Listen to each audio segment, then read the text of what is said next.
Hello and welcome back to another video. In this episode I'm diving with my good dive buddy Charlie. We're heading out on the boat, planning on hitting shoe, but first of all we're going to check out the trev spot from the last episode.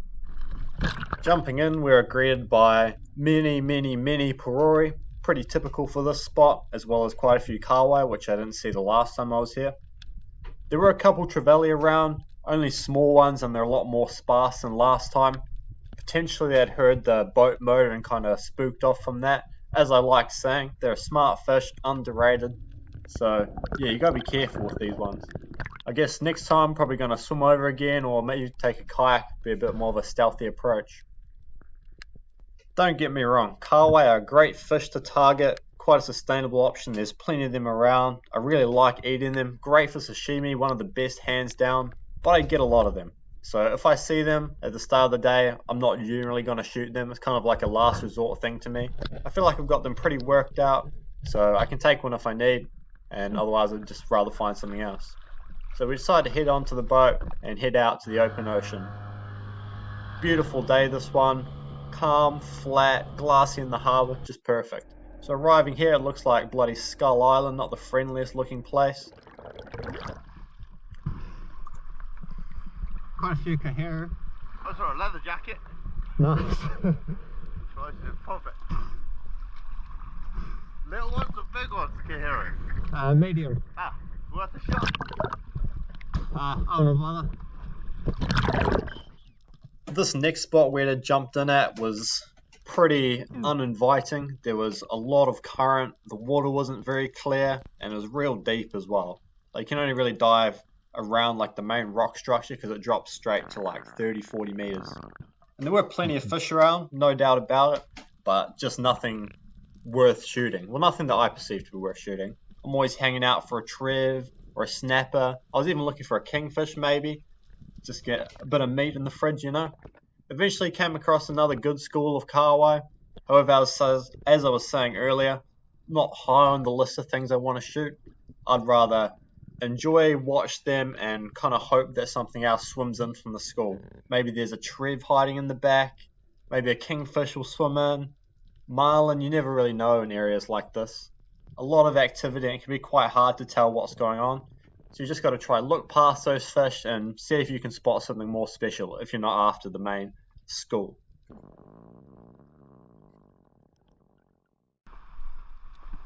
We gave it a decent crack, but then we're on to the next spot. In winter, you'll be moving around quite a lot. The fish are generally a bit more sparse, so you got to cover a bit more ground to actually find those good areas. Here we come up on quite a few butterfish. Nothing that I perceive to be worth shooting. I'm going to hang out for a good one. And I actually had the seal swim in while I was up on the surface. I looked down and I was like, damn, what the heck is this thing? I had no idea for a second. Then I realized, I thought, hey, it's pretty cool. So I dived down, try to get a bit of footage, but he's not too keen to hang out. Comes, does a pass, and then moves on. Continues with his day. This is the first sea I'd seen underwater, so it was pretty cool.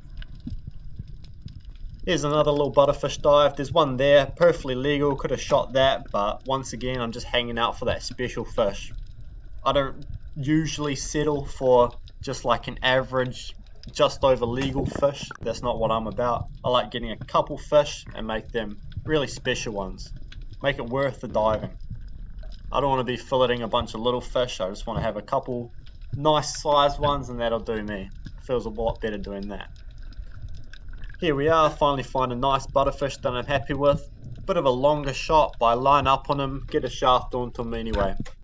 Not perfect shot by any means, dirty old gut shot, but it holds. Butterfish often get put to the side, kind of disregarded as like, oh, it's an easy fish to shoot. Which they are. They're not a hugely challenging species, but they're a lot of fun to hunt. It's not deep diving, it's very active diving. You see them from the surface, dive down and try to stalk them, as opposed to just hoping one will swim into you, like a lot of fish, like kingfish and that. And yeah, they're great eating anyway. Still one of my favourites. First fish I shot, never get tired of them. Beautiful fish. So shortly after shooting that butterfish, I had a couple Moray eels come in. Here's one of them here. I actually managed to locate the area where I'd shot the butterfish. Must have an amazing sense of smell. And yeah, they're pretty feisty looking guys. See there, he has a little lunge at me. I actually managed to find another one. This one had like a bit of a bashed up head. Must have got hit against a rock by a wave or something like that. Grab it by the tail just to and I have a little bit of fun with him. He swims away. I don't want to get bit in the hand, so I'm not going to harass him too much. When you see fish hang out in a certain area, there's generally going to be larger ones hanging off, kind of patrolling those schools. So instead of sitting on the surface trying to spot them from there, you're going to have a much easier time if you actually get to the bottom and have a look from there. So that's what I'm doing in this situation. However, there's just not a lot of predatory species around. You expect to see a Johnny hang out in the weeds, a kingfish come through, a snapper lurking, anything like that, but it was just these ones really, to be honest. On that last dive, I'd seen quite a good sized blue Maomao. I like eating these, so I decided to make another drop and see if I can get it to come into me. Had like a reasonable butterfish swim past me as well, but I was like, no, I'm going to hold out. I know I can get that Maomao to come in, and it's going to feel a lot more satisfying doing that, as I already had a butterfish in the float. So here I'm waiting, watching, trying to look past those fish, see something bigger come in. The big fish are generally going to be at the back. They're quite a bit smarter and more wary. And yeah, eventually he starts making his way in, just slowly. I'm looking around, seeing if there's any other options available. You always want to keep your options open when you're spearfishing. Never commit too early. I see him coming in. I know this is my opportunity to make it happen. I'm getting low on breath, so I take a long shot and only just tag him. So the fish rips out pretty quick. Gutted about that. Going to be pretty happy with that fish, but it's quite a superficial wound. I'm sure he'll be fine. Strong, nice, healthy fish. Still feel bad about it though. Here's me giving Charlie a little bit of a fright. I was just about to dive too. Charlie got on pretty well at this spot, bagging a nice little kingfish. Went about 80 centimeters, so good eating size. No need to shoot the biggest fish in the school all the time. You get so much meat off them, so you really don't need a big one. Here we've got another Moray eel. This one wants nothing to do with me and retracts like a wavy inflatable tube man. I don't know what was up with him, must have given him a bit of a fright. I noticed this area has quite a lot of Cook's Turban snails. I really like eating these, so I did a couple dives to collect some, put them in the float boat and ate them later. These things are great, good sustainable option in taste. Pretty similar to pawa, I wouldn't say identical, but a lot easier to find, you know. A bit more processing involved, but it's like for every one pawa there's probably about 100 to 1,000 of these things around. So get at them, they're pretty tasty. I've recently been trying to put a bit more time into noticing just the small things like the little fish hanging out.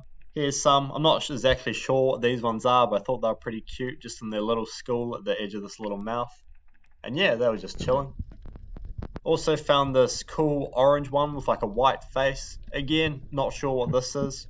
I haven't spent a lot of time looking at the little fish. I kind of focus on the big ones, but as I said before, trying to make more of an effort, and I feel like it makes good footage as well. Butterfish are probably my favourite fish to watch go about their day. I just think the way they move is awesome, so sleek, streamlined, and their fins just waving in the current, how they act like kelp and just turn around, just very nice, happy, friendly fish for the most part. And here we got a nice school of them. Nothing big, hanging out for that big one as per usual, so just let all these legal to small size ones go, let them continue on their day and swim around happy, peacefully and beautifully. This next dive was my favourite one of the day. Put a plan into action, so I see this rocky crevice, I swim down to the bottom and through it up into this sort of like a boulder field which has a depression in the middle, allowing me to hide my body and just look over the top. So here I'm going underneath, have a quick look for crayfish before getting to this main area where I know I can look out over another ledge and have my entire body with the exception of my head covered from whatever's on the other side. So I'm expecting to see a butterfish, but I'm open to whatever else could swim in at this point as well. So here I'm looking over, whole body covered except for my head, so I can see out, but they can't really see a lot of me. Some silver drummers come through, I see a butterfish in the distance, I decide that's the one I want, good size one. So I'm just waiting, letting him come to me. I'm not going to try get at him too early and spook him off before he's within range. So I just keep waiting. He comes in, I extend out, pull with my left hand, take a shot and connect. One of the most important things when it comes to hunting fish is you don't want to realize how large you are. Because big things eat little things. And if you're a big thing, they think you're going to eat them. So you want to appear as small as possible, non-threatening. So you want to get behind a rock, Don't show your fins, your body, your legs, your arms, anything. Just show your head. In fact, if you can get away with not showing your head, do it. Make yourself small, non-threatening, and non-aggressive, and that's how you'll get fish to come into you. I'm going to go and get the boat. Do you want to keep going that way and take the float and I'll come and find you? Yeah, sure.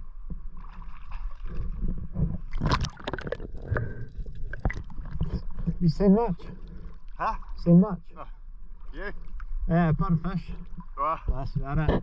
yeah, sometimes just around that corner is kind of cool. Yeah. There's not a lot of current. Fucking dead. Yeah, that's what I thought. I'll come find you in a minute. Yeah, sweet. I'm regularly impressed by the sensory abilities of fish. This one really stood out to me. So I'd lined up on this butterfish on the surface, biggest one I'd seen all day, and a millisecond before pulling the trigger, he managed to sense I was about to shoot him and move out the way. You can only see it when I slow the footage down. He could tell somehow, I have no idea, but he was able to sense my intent or movement or something like that and managed to get out of there. Smart fish, and he deserves to live. Thank you for watching this video. I hope you enjoyed. I'll catch you on the next one. Stay safe till then and have fun.